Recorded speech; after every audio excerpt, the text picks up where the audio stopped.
देवी सर्वभूतेषु मातृरूपेण संस्थिता नमस्तस्यै नमस्तस्यै नमस्तस्यै नमो नमः.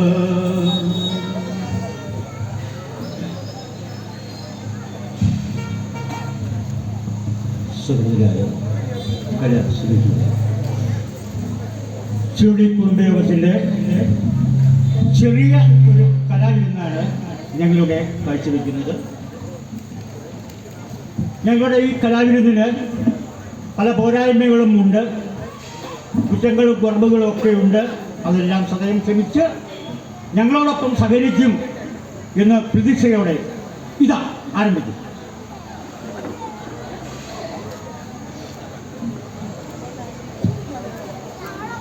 വെളിച്ചമേ നിന്നിറങ്ങിലേ മുഖങ്ങളേ നിറമിലേ വെളിച്ചമേ നിറമിലേ മുഖങ്ങളേ നിറമിലേ എഴുതി വാനതലത്തിൽ വെൺപ്രഭോസും താരാപദത്തിൽ വെള്ളിയും വാനതലത്തിൽ വെൺപ്രഭോസും പറയൂ നിങ്ങൾ പറയൂ വെളിച്ചമേ നിറമെലിയേ മുഖങ്ങളേ നിറമെലിയേ വെളിച്ചമേ നിറമെലിയേ മുഖങ്ങളേ നിറമെലിയേ.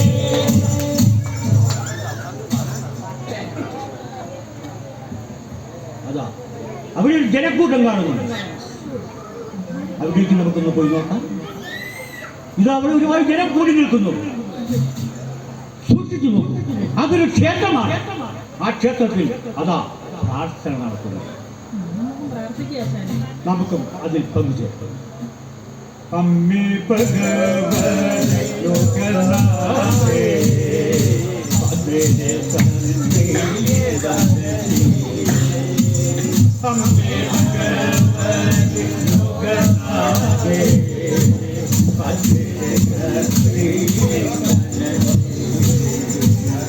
ഞങ്ങൾക്കും തുണയായിരുന്നീലേണം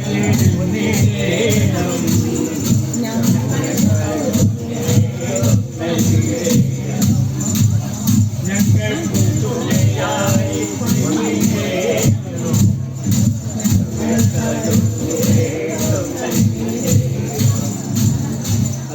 ആ പ്രാർത്ഥന നടത്തുന്ന വേളയിൽ അതാ അങ്ങ് നിന്ന് ഒരു മനുഷ്യരൂപം അതാ ഓടി വരികയാണ്.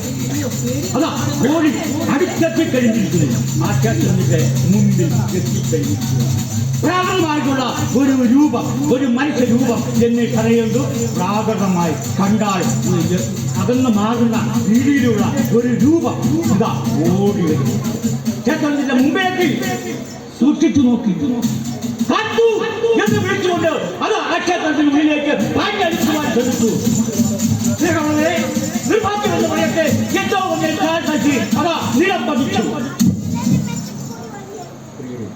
ആ വീഴ്ചയിലാകട്ടെ തല നടയിൽ ചൊല്ലി രക്തം വാർന്നൊഴുകി അവിടെ പിടഞ്ഞ് പിടഞ്ഞ് പിടഞ്ഞ് പിടഞ്ഞ് ആ ജീവൻ അവിടെ പൊലിഞ്ഞു പോവുകയായി. കഷ്ടമായി. അതാരായിരുന്നു എന്നറിയണമെങ്കിൽ നമുക്ക് കഥയുടെ ചുരുളുകൾ അഴിച്ചു നോക്കാം. വരൂ, നമുക്ക് കഥയിലേക്ക് കാണാം. സ്നേഹമുള്ളവരെ, ആ കഥ അന്വേഷിച്ച് നമ്മൾ പോവുകയാണ്. ആ കഥയുടെ പേരാണ് കൽപ്രതിമ. അതായത് ആ കഥ പണ്ട് നടന്ന ഒരു കഥയാണ്. വളരെ വളരെ പണ്ട് നമ്മുടെ കേരള മണ്ണിൽ നടന്നതാണ്. അതായത് പടു കണ്ട കേരള മണ്ണിൽ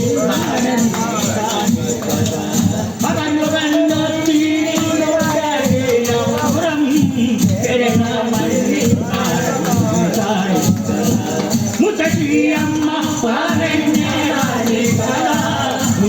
കണ്ണി കൂടി മുത്തശ്ശിയമ്മ പറഞ്ഞാണി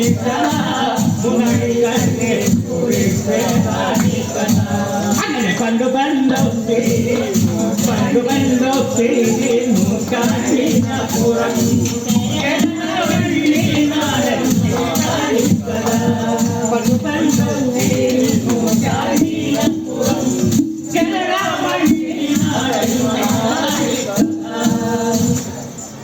അത്രയാണ് കൂട്ടുകാരി നമ്മൾ ഇവിടെ പറയാൻ പോകുന്നത്.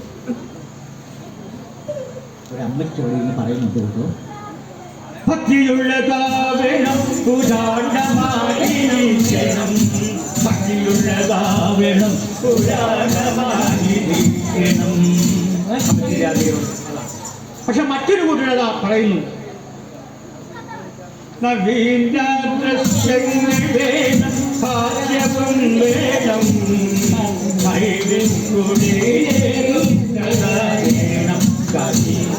വേണം, നവീനാദ്രശ്യങ്ങൾ വേണം, ഭാഗ്യവും വേണം,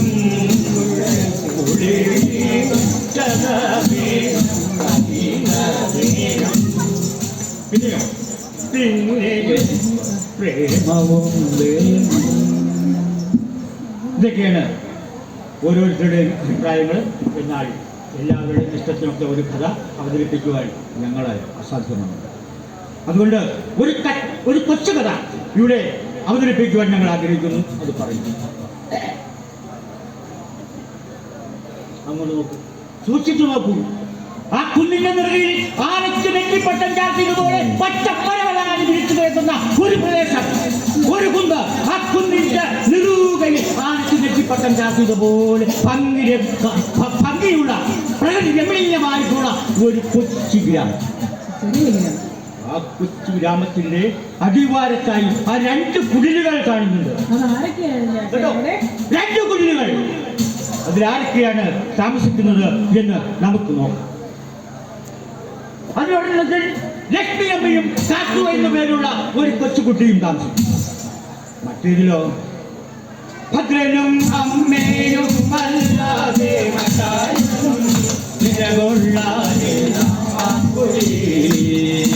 ഭദ്രനും അമ്മയും അല്ലാതെ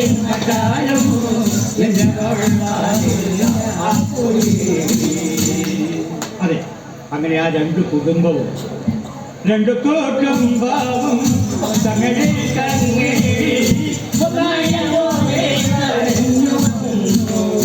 രണ്ട് കുടുംബവും തങ്ങളെ തങ്ങളെ ഒന്നായ പോലെ കഴിഞ്ഞു. 2 കുടുംബവും തങ്ങളെ തങ്ങളെ ഒന്നായ പോലെ കഴിഞ്ഞു. എന്നാൽ അന്ന് സ്നേഹവും ബഹുമാനവും ഒക്കെ ഉണ്ടായിരുന്നു. ഇപ്പോഴത്തെ പോലൊന്നും അല്ല. അന്ന് കുശുമ്പും പൗശല്യം ഒക്കെ പറഞ്ഞു പരത്തുന്ന ഒരു കാലഘട്ടമായിരുന്നു. ഇത് പണ്ടാണ് കേട്ടോ. ആ കാലത്ത് നടന്നൊരു സംഭവം എന്ന് പറയുന്നത്, ഒരു 3-4 സ്ത്രീകൾ ഇങ്ങനെ അന്നൊക്കെ കുളിക്കളവിൽ വേണം തുണി അലക്കാനും കുളിക്കാനും ഒക്കെ പോകാൻ വേണ്ടി. അപ്പോൾ ഒരു 3-4 പേരിങ്ങനെ കുളിക്കളവിൽ ചെന്നു. അപ്പോൾ അവിടെ വേറൊരു സ്ത്രീയും വന്നിട്ടുണ്ട്. ആ സ്ത്രീ ഒരു സാധു സ്ത്രീയാണ്. ആ സാധു സ്ത്രീ അവിടെ പുതുതായിട്ട് താമസക്കാരിയായിട്ട് വന്നതാണ്. ഈ പഴയ 3 സ്ത്രീകൾ അവിടെ നിന്ന് പറയുകയാണ്, ഈ സാധു സ്ത്രീയെ കേൾപ്പിക്കുന്നതിന് വേണ്ടി, കളിയാക്കുന്നതിന് വേണ്ടി കുശുമ്പ് പറയുക, പൊങ്ങച്ചം പറയുകയാണ്. ചുരുക്കി പറഞ്ഞാൽ ഒരാൾ ജോലി ചോദിച്ചു, എടി നിന്റെ ഭർത്താവ് ഇന്നലെ വന്നത് കേട്ടല്ലോ, നിനക്കെന്താണ് കൊണ്ടത്? എന്റെ പൊന്നെ ഒന്നും പറയണം, 10,000 രൂപയുടെ കാര്യമല്ലേ കേട്ടുള്ളത്. പെട്രോൾ പമ്പിൽ പണിക്ക് പോകുന്നതാണ്. ഉടനെ അവളെ മറ്റോളോട് ചോദിച്ചു, എടി നിനക്കെന്താ കൊണ്ടുവന്നത്? എന്റെ പൊന്നെ ഒരു 5 പവന്റെ മാലയായി ഇതിനെ കൊണ്ടുവന്നത്. അങ്ങനെ എന്ന് വേണ്ട അവിടെയും ഇവിടെയും ഇടാനുള്ള സർവ്വസാധനത്തിന്റെ പേര് ഇവര് വിവരിക്കുകയുണ്ടായി. ഇതെല്ലാം കേട്ടു നിന്ന ആ സാധു സ്ത്രീ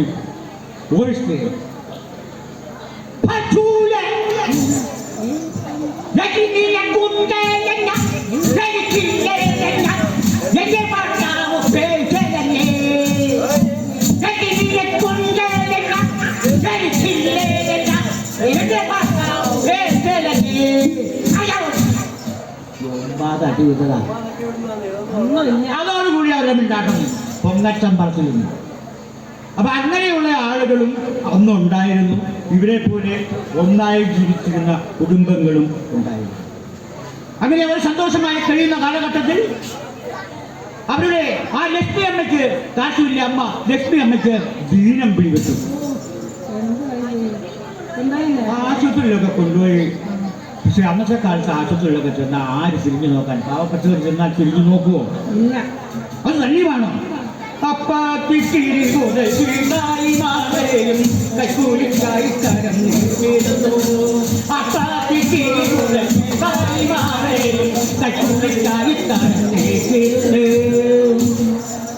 അങ്ങനെ പാവപ്പെട്ടവർ ചെന്നാൽ അവർ തിരിഞ്ഞു നോക്കത്തില്ല. കൈക്കൂലി കൊടുക്കുന്നതിന് മാത്രമേ നോക്കൂ. ഇത് പണ്ടാണ് കേട്ടോ. എന്നാൽ മറ്റു ജനങ്ങൾ വന്നാലോ നോക്കാം. നല്ല കെട്ടുപ്രായത്തിൽ കെട്ടുള്ള തരുണിമാർ വന്നിടുമ്പോൾ മറ്റുമാറും പരിശോധിച്ചു.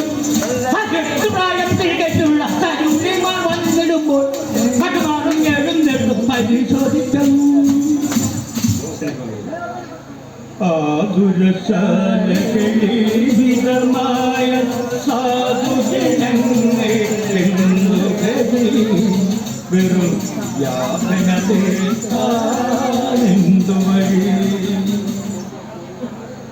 ഇതൊക്കെയായിരുന്നു അന്നത്തെ സക്കയാശത്തിന്റെ അവസ്ഥ. അങ്ങനെ ഇരിക്കെ തെക്കുന്ന എങ്ങു നിന്നോ വരെ തെക്കൻ കാറ്റു വന്നിക കൊണ്ടുപോയി ലക്ഷ്മി അമ്മതൻ പ്രാണനെ.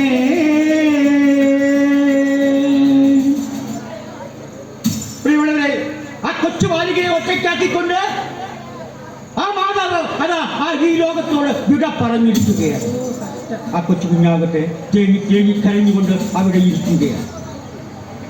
അങ്ങനെ ആ ഒരു ദിവസം കഴിഞ്ഞു, എല്ലാം കഴിഞ്ഞു. പിറ്റേന്നും അവൾ ഇങ്ങനെ നിരോധിച്ച് കരഞ്ഞ് വിരുമ്പി പൊട്ടിക്കൊണ്ട് അവിടെ ഒരു മൂലയിൽ സ്പർശിച്ചു. അവൾ ഞെട്ടി തിരിഞ്ഞു നോക്കി. അതാ നിൽക്കുന്നു തന്റെ കളിക്കൂട്ടുകാരൻ ഭദ്രൻ. ഇന്നത്തെ പോലെയല്ല. ഭദ്രൻ അവളെ ചേർത്ത് വിളിച്ചു. എന്നിട്ട് പറഞ്ഞു, കരയാതെന്തോ മേലെ കരയാതെന്താ നെടുനേയമ്മയും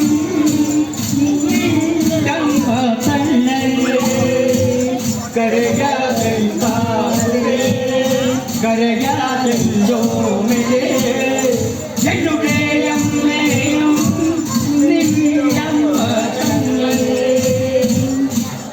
അങ്ങനെ പറഞ്ഞ് അവളെ സമാധാനിപ്പിച്ച് അവളുടെ വീട്ടിലേക്ക് അവളെ കൂട്ടിക്കൊണ്ടുപോയി. അങ്ങനെ അവർ സന്തോഷമായി കഴിയുക. അങ്ങനെ ഒരു ദിവസം അവളെ അമ്പലത്തിൽ കൂട്ടിക്കൊണ്ടുപോയി അവൾക്ക് വേണ്ടി അവൻ പ്രാർത്ഥിക്കുകയാണ്. അമ്മേ ഭഗവതി സുഗന്ധേ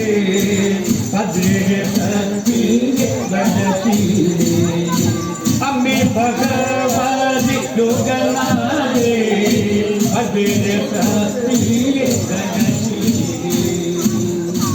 അരുമില്ലാത്തോരി പെൺകൊടി കാത്തുരക്ഷിക്കണം. ആരുമില്ലാത്തോരി പെൺകൊടി കാത്തുരക്ഷിക്കണം. അങ്ങനെ അവർ വളരെ സന്തോഷമായി ജീവിച്ചു വരികയാണ്. അങ്ങനെ കാലങ്ങൾ അങ്ങനെ പതുക്കെ പതുക്കെ പതുക്കെ പതുക്കെ കടന്നുപോയിക്കൊണ്ടേയിരുന്നു. വെടലും മഞ്ഞും മഴയുമായി കടന്നുപോയി. വെടലും മഞ്ഞും മഴയുമായി കടന്നുപോയി. തളുകൾ വീറി പറന്ന പോലെ കലങ്ങൾ മെല്ലെ കടന്നുപോയി. തളുകൾ വീറി പറന്ന പോലെ കലകൾ മെല്ലെ കടന്നുപോയി. പ്രിയമുള്ളവരെ, അങ്ങനെ കാലങ്ങൾ കഴിഞ്ഞു. ഇപ്പോൾ നമ്മുടെ കാത്തുവിനെ കണ്ടാൽ ആ കാശു എവിടെ നിൽക്കുന്നു എന്ന് നമുക്ക് നോക്കാം. അതാ നിൽക്കുന്നു 17 പടിവാതിൽക്കൽ ചെത്തി നോക്കിക്കൊണ്ട് അതാ നിൽക്കുന്നു നമ്മുടെ കാശു. അങ്ങനെ അരുമി കണ്ട കൊതിക്കുന്ന പെണ്ണവൾ അകാര സൗന്ദര്യ ഇന്ന് അരുമി കണ്ട കൊതിക്കുന്ന പെണ്ണവൾ അകാര സൗന്ദര്യ അതെ, ആ ഗ്രാമത്തിന്റെ സൗന്ദര്യ ദേവതയായി മാറിക്കഴിഞ്ഞിരിക്കുന്നു, സൗന്ദര്യ റാണിയായി മാറിക്കഴിഞ്ഞിരിക്കുന്നു. അങ്ങനെ അവരുടെ സ്നേഹം വളർന്ന് വളർന്ന് ആ സ്നേഹത്തിന് നിറം മാറി പ്രേമത്തിലേക്ക് വന്നു. ഇന്നത്തെ കാലത്തെ പ്രേമമാണ്, കുഴപ്പമില്ലായിരുന്നു. ഇത് പറയുമ്പോഴാണ് വേറൊരാള് നമ്മുടെ അടുത്ത് പ്രേമിച്ച കാര്യം ഞാൻ പറയും. അങ്ങനെ 2 യുവമിഥുനങ്ങൾ കണ്ടുമുട്ടുന്നു. അവരങ്ങനെ ചുരുക്കി പറഞ്ഞാൽ പ്രേമിക്കുന്നു. അങ്ങനെ പ്രേമം കൈസലായി കഴിഞ്ഞപ്പോൾ അവൻ അവളോട് പറഞ്ഞു, പ്രിയേ, നമ്മൾ ഇങ്ങനെ പോയാൽ പോലെ നമുക്ക് വിവാഹം കഴിയും. അപ്പോൾ അവൾ പറഞ്ഞു, നമ്മൾ 2 വിഭാഗത്തിൽപ്പെട്ടവരാണല്ലോ, അതുകൊണ്ട് ഞാൻ അച്ഛനോടൊന്ന് ചോദിക്കട്ടെ. അങ്ങനെ അവൾ പോയി പിറ്റേന്ന് വന്നു, അച്ഛനോട് ചോദിച്ചു. അവനോട് പറഞ്ഞു, ചേട്ടാ, അച്ഛൻ പറഞ്ഞു ചേട്ടൻ ഇങ്ങോട്ട് കൂടുവാണെങ്കിൽ നമുക്ക് സമ്മതമാണ് എന്നാണ് അച്ഛൻ പറഞ്ഞത്. ഇവനിങ്ങനെ ആലോചിച്ചിരുന്നു. ഒന്നും പിരിയാടാതെ ഇവനങ്ങ് പോയി. സ്നേഹമുള്ളവരെ, ഒരാഴ്ച കഴിഞ്ഞു. അവൻ വളരെ സന്തോഷവാനായി കടന്നു വരുന്നു അവരുടെ അടുത്തേക്ക്. അവളോട് പറഞ്ഞു, നീ പറഞ്ഞതുപോലെ എല്ലാം ചെയ്തിരിക്കുന്നു, ഞാൻ കൂടിയിരിക്കുന്നു, എല്ലാം ഞാൻ നീ പറഞ്ഞതുപോലെ സമ്മതിച്ചിതാ വന്നിരിക്കുന്നു, നമുക്ക് വിവാഹം ചെയ്യാം. അവൾ അവനെ സൂക്ഷിച്ചു നോക്കി. മാറി നിൽക്കൂ എന്ന് പറഞ്ഞു. അവൾ ചോദിച്ചു, സ്വന്തം മതത്തെയും സ്വന്തം ദൈവത്തെയും സ്വന്തം പിതാവിനെയും വേണ്ടെന്നു വെച്ചവൻ, സ്വന്തം മതത്തെയും സ്വന്തം ദൈവത്തെയും സ്വന്തം പിതാവിനെയും വേണ്ടെന്നു വെച്ചവൻ. അങ്ങനെയുള്ള നിങ്ങളെ എനിക്ക് വിശ്വാസമില്ല. നിങ്ങളെ 10 മാസം ചുമന്ന് നൊന്ത് പ്രസവിച്ച് പാലൂട്ടി താലോലിച്ച് താരാറ്റുപാടി ഉറക്കിയ നിങ്ങളുടെ സ്വന്തം അമ്മയെന്ന് അവകാശപ്പെടാവുന്ന സ്വന്തം അമ്മയെ നിങ്ങൾ വെള്ളമെടുത്തു. നിങ്ങളെ കൈപിടിച്ച് നടത്തിയ നിങ്ങളെ സ്വന്തം എന്ന് പറയാവുന്ന സ്വന്തം അച്ഛനെ നിങ്ങൾ വെള്ളമെടുത്തു. നിങ്ങളെ നിങ്ങളാക്കി മാറ്റിയ നിങ്ങളുടെ സമുദായത്തെ നിങ്ങൾ വെള്ളമെടുത്തു. അങ്ങനെയുള്ള നിങ്ങൾ മറ്റൊരു പെണ്ണില പോവുകയില്ലേ, നിങ്ങൾ മറ്റൊരു പെണ്ണില പോവുകയില്ലേ നിങ്ങൾ. അതുകൊണ്ട് നിങ്ങളെ എനിക്ക് കാണണ്ട. സ്നേഹത്തോടുകൂടി അതാണ് അന്നത്തെ കാലത്തെ ഒരു രീതി. അങ്ങനെ അവിടെ ഒരിടവും ഇല്ല. ഇന്നത്തെ കാലത്ത് അങ്ങനെയൊന്നുമില്ല. എന്നാൽ ഇന്ന് നമ്മുടെ കാട്ടുവും ഭദ്രനും പ്രേമത്തിലാണ്. അവരുടെ പ്രേമം മൂത്ത് വളർന്ന് പന്തലിച്ച് ഒരു പടുകൂറ്റൻ വ്യക്തമായി ഇതാ കടലേക്ക് അങ്ങനെ നിൽക്കുകയാണ്. ഈ സമയത്ത് ഇങ്ങനെയൊക്കെ വരുമ്പോൾ കാരണന്മാർക്ക് ഭയങ്കര വിഷമമാണ്. ഭദ്രന്റെ അമ്മ തീരുമാനിച്ചു, ഇവരെ ഇങ്ങനെ വിട്ടാൽ പറ്റില്ല, നമുക്ക് വിവാഹം കഴിയില്ല. ചിലതുള്ളവരെ ആ നാട്ടിൽ ഒരു നിയമ വ്യവസ്ഥ ഉണ്ടായിരുന്നു. അവിടെ ഒരു നാടുവാഴി തമ്പുരാന്റെ അനുവാദം വേണം അവിടെ വിവാഹം നടത്തണമെങ്കിൽ. അതെ, ആ നാട്ടിലെ ഒരു നിയമമാണ്. അങ്ങനെ ആ അമ്മ വളരെ വിഷമത്തോടു കൂടി തമ്പുരാന്റെ അടുക്കൽ ചെന്ന് അനുവാദം ചോദിക്കുകയാണ്. എൻ മകൻ ഭദ്രനും കാട്ടുവോമായി മംഗല്യം ചെയ്യോ വന്നയാക്കി. എൻ മകൻ ഭദ്രനും കാട്ടുവോമായി മംഗല്യം ചെയ്യോ വന്നയാക്കി. സമ്മതം നൽകേണം തമ്പുരാനെ, അനുഗ്രഹം വാങ്ങുവാൻ വന്നതാണേ. തമ്പുരാൻ ഇത് കേട്ടിട്ട് ഒന്നും പുരിയാടിയില്ല. 4 കൂട്ടിയൊന്ന് മുറുക്കി തുപ്പി അവളെ ഒന്ന് സൂക്ഷിച്ചു നോക്കി. തമ്പുരാൻ പറഞ്ഞു, നിങ്ങൾ കല്യാണമൊക്കെ കഴിച്ചോളൂ, പക്ഷേ കല്യാണം ചെയ്തോളൂ, പക്ഷേ അതിങ്ങോട്ട് കല്യാണം കഴിഞ്ഞു വന്നിടേണം. ആ കല്യാണം ചെയ്തോളൂ, പക്ഷേ അതിങ്ങോട്ട് കല്യാണം കഴിഞ്ഞു വന്നിടേണം. ഈ എട്ടുകെട്ടി വന്നുറങ്ങാത്ത പെണ്ണിനെ തലകെട്ടുണ്ടാവില്ലോ മകേ. ഈ എട്ടുകെട്ടി വന്നുറങ്ങാത്ത പെണ്ണിനെ തലകെട്ടുണ്ടാവില്ലോ മകേ. മനസ്സിലായോ? അഥവാ എന്റെ വാക്കുകൾ അധികരിച്ചാൽ നേരം പുലർന്നീരും മുൻപേ തന്നെ പതിന്റെ ശിരസ്സു പിഴഞ്ഞുതാൻ. നേരം പുലർന്നീരും മുൻപേ തന്നെ പതിന്റെ ശിരസ്സു പിഴഞ്ഞുതാൻ. ഇംഗ്ലീഷൊക്കെ എന്നാൽ ഏത് മാതാവിനാണ് വേദനിക്കാനുള്ളത്? ആ മാതാവ് അങ്ങനെ വളരെ വിഷമത്തോടു കൂടി അതാ വീട്ടിലേക്ക് പോകുകയാണ്. തെങ്ങി വെല്ലും തുമ്പറ്റും പുരറ്റും വീണുമക്കളത്തിക്കരത്തി. തെങ്ങി വെല്ലും തുമ്പറ്റും പുരറ്റും വീണുമക്കളത്തിക്കരത്തി. അങ്ങനെ വളരെ വിഷമത്തോടു കൂടി നടന്നതെല്ലാം തൻ്റെ മകനെ അറിയിക്കുകയാണ്. മകനോട് ഈ കഥയെല്ലാം വിവരിച്ചു കേൾപ്പിച്ചു. മകനാകട്ടെ, ഇല്ലമേ, ഞാൻ സമ്മതിക്കില്ല. ആ നീതി കേട്ടില്ല മാനിച്ചു നിൽക്കുവാൻ ആളല്ല ഞാനിന്നു വചനം. ആ നീതി കേട്ടില്ല മാനിച്ചു നിൽക്കുവാൻ ആളല്ല ഞാനിന്നു വചനം. അമ്മകന്നോ മേല പുത്തരം അന്തം ചീരിൽ ദുഃഖിനെ. അമ്മകന്നോ മേല പുത്തരം അന്തം ചീരിൽ ദുഃഖിനെ. അങ്ങനെ ആ മകൻ പറയുകയാണ്. ആ സമയത്ത് ആ ഭക്തന്റെ വീടിനെ ലക്ഷ്യമാക്കിക്കൊണ്ട് ഒരു കൂട്ടം ആളുകൾ ഇതാ നടന്നു വരികയാണ്. 5-6 ദീപന്തങ്ങൾ മേറ്റിക്കൊണ്ട് അതാ ആ വീടിനെ ലക്ഷ്യമാക്കി അതാ കടന്നു വരുന്നു. കുറെ ആളുകൾ ആ വീടിന്റെ പരിസരത്തെത്തി ആ വീടിന്റെ ഉള്ളിലേക്ക് കയറുകയാണ്.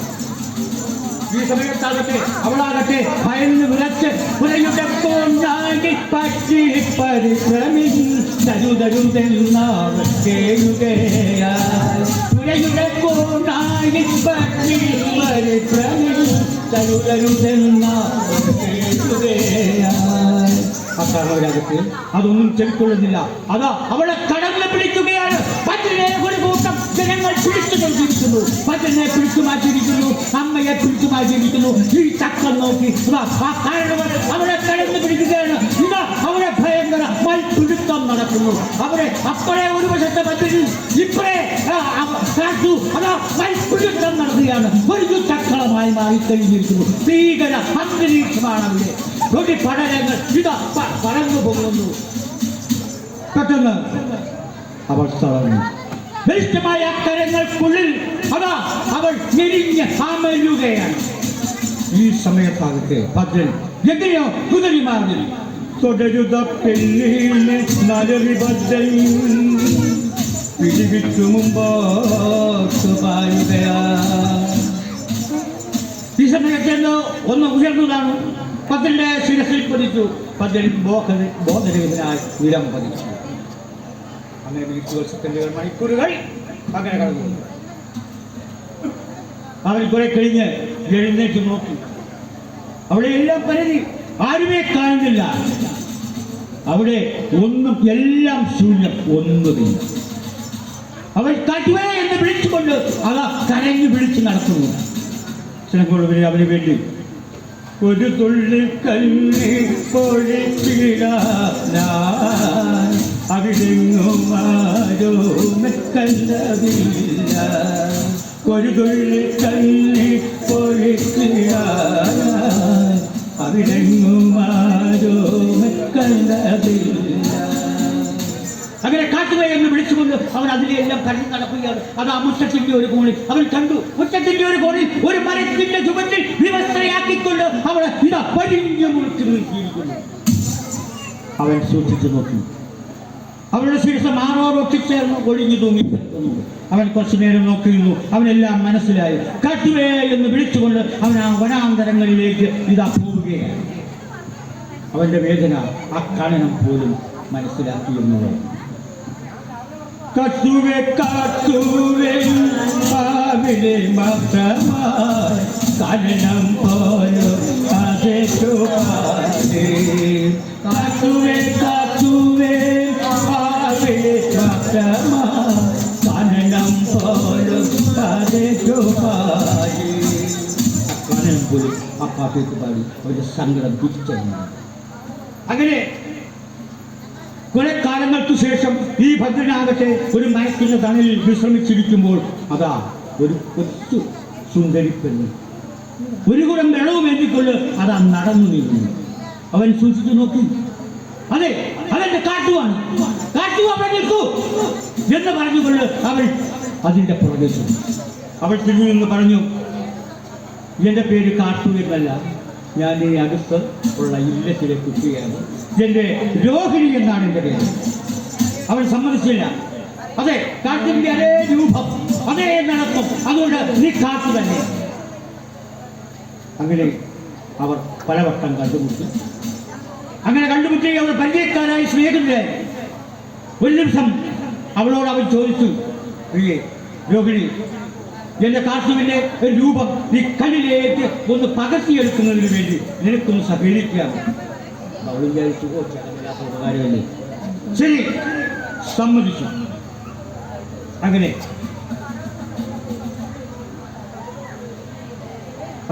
അവൾ അഴകിന്റെ ദേവിയ ഭ്രമകന്യ ഉപവിജയായി ശിലപദത്തിൽ അഴകിന്റെ ദേവിയ ഭ്രമകന്യ ഉപവിജയായി ശിലപദത്തിൽ.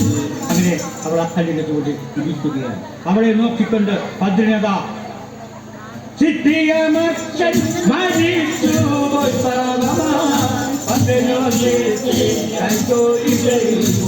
അവളെ നോക്കിക്കൊണ്ട് അതാ ആ കല്ലിലേക്ക് അവളുടെ രൂപം പകർത്തിക്കൊണ്ടിരിക്കുകയാണ്. ചുറ്റികമെന്നുകന്നുകല്ലിമൊത്തും നമ്മളുടെ ലാവണ്യം, ആ ചുറ്റികമെന്നുകന്നുകല്ലിമൊത്തും ലാവണ്യം, ചുറ്റുളി മഴവിൻകാതിരുരക്കും ചുറ്റുമരക്കുന്നറിഞ്ഞിട്ട്, ആ ചുറ്റുളി മഴവിൻകാതിരുരക്കും ചുറ്റുമരക്കുന്നറിഞ്ഞിട്ട്. അങ്ങനെ ആ കല്ലിലേക്ക് അവളുടെ രൂപം പകർത്തിച്ചിരുന്നു. ഈ സമയത്താകട്ടെ രോഹിണിയുടെ സഹോദരൻ അവളെ കാണാൻ അന്വേഷിച്ച് അങ്ങോട്ട് വരികയായിരുന്നു. അവൻ കണ്ടു തൻ്റെ സഹോദരി അവിടെ ഇരിക്കുന്നു. സഹോദരിയുടെ രൂപം കല്ലിൽ പകർത്തി വെച്ചിരിക്കുന്നു. അവനെന്താ ഒരു കൈക്കോടാരിക്ക് ബന്ധിക്കൊണ്ട് ആ വിഗ്രഹം തല്ലി ഉടച്ചു കളയുന്നതിന് വേണ്ടി അതാ പാൻ കടുക്കുകയാണ്. പതിനാകെ നിറച്ചു നിൽക്കുകയാണ്. രോഹിണിയാകട്ടെ ചേട്ടാ അരുതേ എന്ന് പറഞ്ഞുകൊണ്ട് ആ വിഗ്രഹത്തിലേക്ക് കെട്ടിപ്പുണർന്നു. കൊടുത്തരെ അവന്റെ കയ്യിലിരുന്ന ആയുധം ഉയർന്നതാണ്. അങ്ങനെ ആ രോഹിണിയുടെ ശിരസ് അച്ചു. ഇതാണ് സ്നേഹമുള്ളത്. മുത്തശ്ശിയമ്മ പറയുന്നതാണ് സദാ മുനായി കണ്ണെ കോരേതാണ് സദാ. മുത്തശ്ശിയമ്മ പറയുന്നതാണ് സദാ മുനായി കണ്ണെ കോരേതാണ് സദാ. ശ്രീമോളി അങ്ങനെ അവളുടെ ജീവൻ അവളെ വെച്ച് പിടിക്കുകയുണ്ടായി. ഇതെല്ലാം കണ്ട് ഭയന്ന് വിറച്ച് ഭദ്രനാകട്ടെ ആ വനത്തിലേക്ക് ഇറങ്ങി ഓടിപ്പോയി. ഈ ദേഷ്യത്തിൽ ഈ വിഗ്രഹവും എടുത്തുകൊണ്ട് ആ രോഹിണി ഘാതകൻ ഭദ്രന്റെ പിന്നിലേക്ക് കാട്ടിലേക്ക് ഈ വിഗ്രഹം വലിച്ചെറിയുകയുണ്ടായി. അങ്ങനെ കാലങ്ങൾ പലത് കഴിഞ്ഞു. അവിടെ പുതിയ ജനവാസം ആരംഭിച്ചു. ആ കാട് വെച്ച് തെളിച്ച് അങ്ങനെ മനുഷ്യരവിടെ കുടിയേറി പാർത്ത് അതാ കിടക്കുന്നു പുഞ്ചിരി ജീവിക്കൊണ്ട് തേജസ്സുള്ള ഒരു നല്ല വിഗ്രഹം. ആ വിഗ്രഹവും എടുത്ത് ആ ജനങ്ങൾ ആ കുന്നിന്റെ നെറുകയിൽ ഒരു ക്ഷേത്രം പണിതു. ആ ക്ഷേത്രമാണ് സുഹൃത്തുക്കളെ നമ്മൾ കടന്നു വന്നപ്പോൾ അവിടെയാണ് പ്രാർത്ഥന നടന്നത്. നമ്മുടെ ഭദ്രനായിരുന്നു ആ പ്രാകൃത വേഷം അതിസുന്ദരനായിരുന്നു, കഥാനായകനായിരുന്നു സുഹൃത്തുക്കൾ. അവിടെ ഇപ്പോഴും ഉത്സവം നടക്കുകയാണ്. നമ്മൾ മോളൊക്കെ ഉത്സവമൊക്കെ അല്ലേ? നമുക്കും ഉത്സവത്തിന് പോയി കളയാം.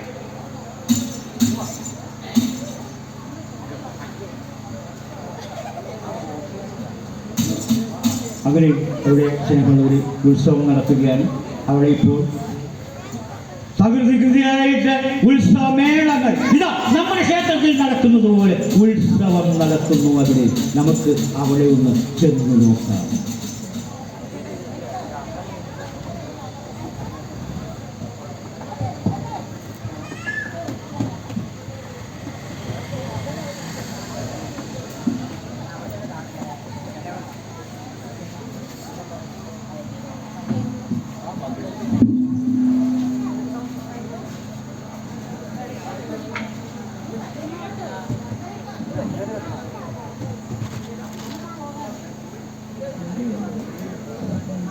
ഇവിടെ ഉത്സവം നടത്തുകയാണ്.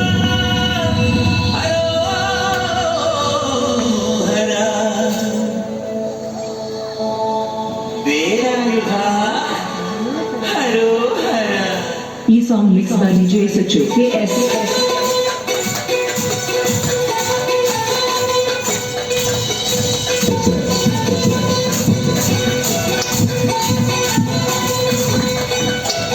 ശൂരൻ പടയുടെ ചെമ്പട കൊട്ടിക്കോലം കൊള്ളുന്നാം, വീരൻ പടയുടെ വൻമുടി ഏറ്റി കൊട്ടിക്കേറുന്നാം, ഇത് പുള്ളൻ കൊല്ലിക്കൊണ്ടിൻ മേലെ കാവടി എന്തും വേണം, ഇന്നക്കരെ ഉള്ളവൻ ഇക്കരെ എന്തും തക്കിടി തകിടി വേണം, ഇത് വാമന വേണ്ടി സൂര്യനുദിക്കും പുലരിക്കണ്ണിക്കല്ലേ, കാടും മരയും പുഴയും കടന്നു കയറി വരുന്ന വണ്ടിത്തേരാണി വെല്ലുവിളികൾ.